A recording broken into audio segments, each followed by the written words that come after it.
사람으로 대접받기 어려웠던 시절에 현명하게 살아간 여인들의 이야기. 1. 자식의 길을 열어준 어머니의 사랑. 자식의 길을 열어준 왕릉의 어머니. 한나라 때 사람인 왕릉은 고조 유방과 같은 고향인 폐연 사람이었다. 유방이 폐연에서 군사를 일으켰을 때 왕릉도 수천 명의 무리를 모아서 군사를 일으켰다. 진시황의 진나라가 망하고 유방이 항우를 공격할 때 왕릉은 부하들을 이끌고 가서 유방의 부하가 되었다. 그런데 항우는 왕릉을 자기 편으로 만들려고 어머니를 볼모로 가두었다. 왕릉의 사신이 왔을 때 항우는 왕릉의 어머니를 장사 지낼 때 앉는 위치인 동쪽을 향해 앉혔다. 이것은 만약 왕릉이 항우를 따르지 않으면 어머니를 죽인다는 것을 암시하여 왕릉을 자기 편으로 만들려는 의도였다. 이때 왕릉의 어머니는 몰래 사신을 보내면서 그를 향해 울면서 이렇게 말했다.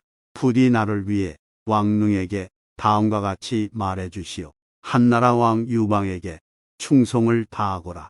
유방은 덕이 높은 사람이다. 늙어 빠진 나를 생각하는 마음 때문에 한왕에게 두 마음을 품어서는 안 된다. 나는 지금 여기서 죽고 너의 사신을 보내니 나에 대해서는 절대 신경 쓰지 마라.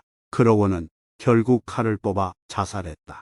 왕릉의 어머니의 이야기는 전쟁기에 종종 있는 이야기로 어머니를 인질로 삼아 아들 왕릉에게 배신을 강요하고자 했던 항우의 의도를 스스로 죽음을 택하여 물리치고자 한 장렬한 어머니상을 보여준다. 자식을 잘 키우려는 맹자의 어머니. 추지방 출신인 맹자의 집은 묘지와 가까운 곳이었다. 그래서 맹자는 어릴 때 무덤에서 행해지는 장례식 흉내를 내면서 놀았다. 맹자의 어머니는 현명한 사람이었으므로 이것은 내 자식을 키울 만한 곳이 아니다라고 생각하고 그곳을 떠나 시장 옆으로 옮겼다. 하지만 이곳에서 맹자는 장사꾼이 물건을 사고 파는 흉내를 내며 놀았다. 맹자의 어머니는 이것도 내 자식을 키울 만한 곳이 아니라고 생각했어. 또 다시 학교 근처로 옮겨갔다. 이곳에서 맹자는 제사 때 사용하는 제기들을 늘여놓고 제사를 지낼 때 신주 앞으로 나아가거나 뒤로 물러나는 인사를 하면서 예의범절 흉내를 냈다. 그래서 맹자의 어머니는 이것이 정말로 내 자식을 키울 만한 곳이라고 생각해서 그곳에서 살았다.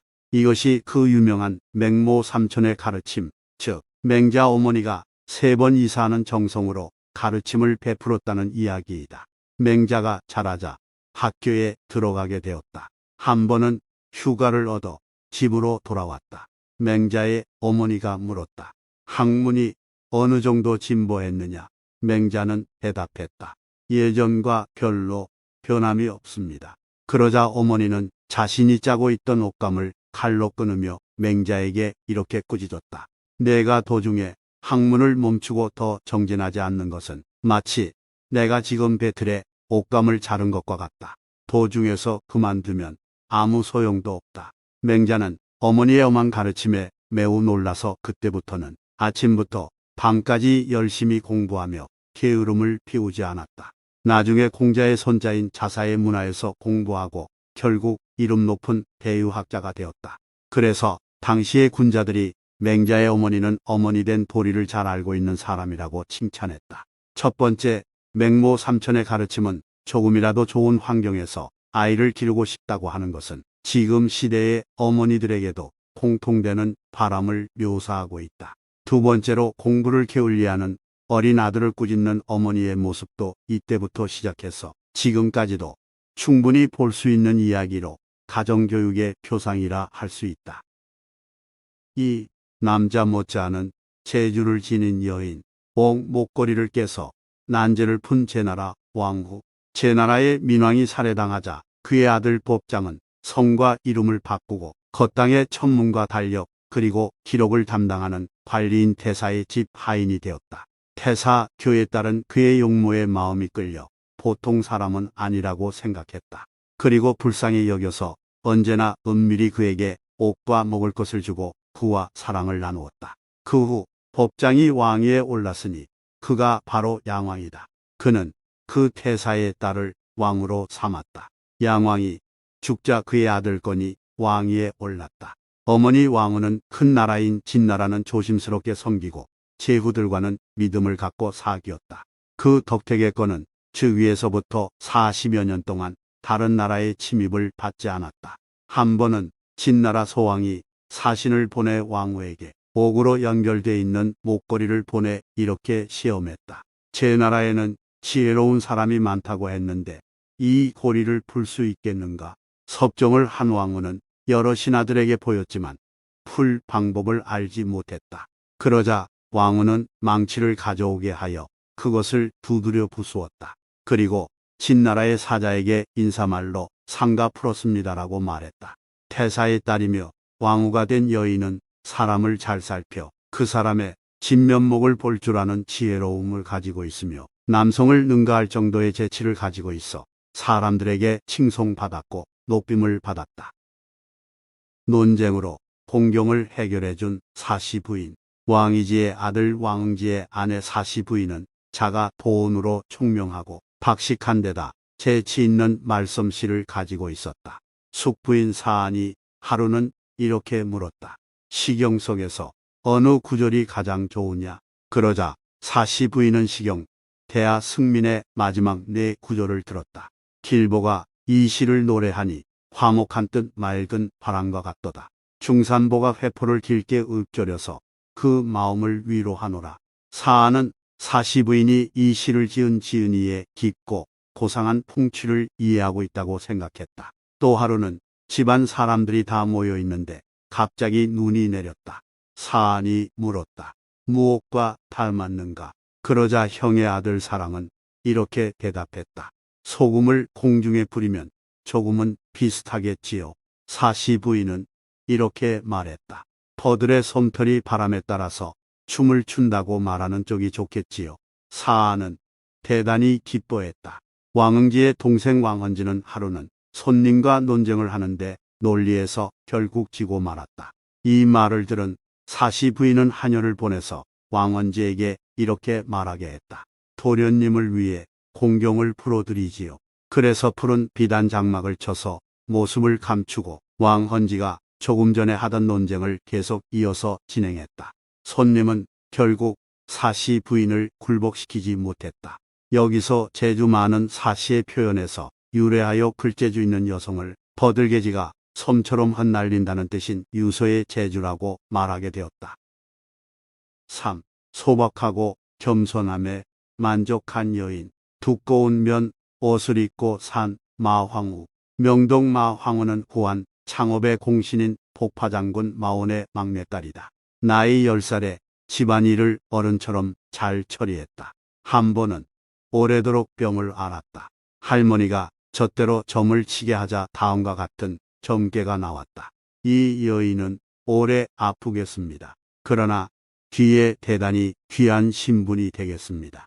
그 조짐은 말로 표현할 수 없을 정도입니다. 뒤에 또 관상 보는 사람을 불러 딸들을 점치게 했다. 그런데 관상쟁이는 그녀를 보고 놀라며 말했다. 반드시 이 따님을 위해 제 자신을 소신이라 부르지요. 뒤에 간택되어져 태자의 궁전에 들어갔다. 현종이 즉위하자 후궁 지위인 귀인으로 발탁되었다. 그 당시 가시가 숙종을 낳았다. 천자는 마시에게 숙종을 기르게 하면서 이렇게 말했다. 여자가 꼭 자기 스스로 아이를 낳는다고는 할 수 없다. 자신이 낳은 자식이 아니라고 아기를 사랑함이 지극하지 못할 것을 걱정할 뿐이다. 정말로 마시는 성심을 다해서 자신이 배 아파 낳은 자식 이상으로 애지중지 길렀다. 숙종도 효심이 지극히 순수하고 돈독해서 그 은혜하고 사랑하는 정은 하늘에 닿을 정도였다. 어머니와 자식의 사랑이 터록만큼의 빈틈도 없었다.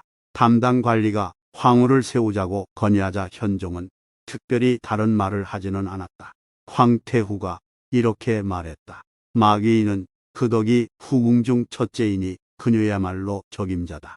이리하여 마시는 황후에 올랐다.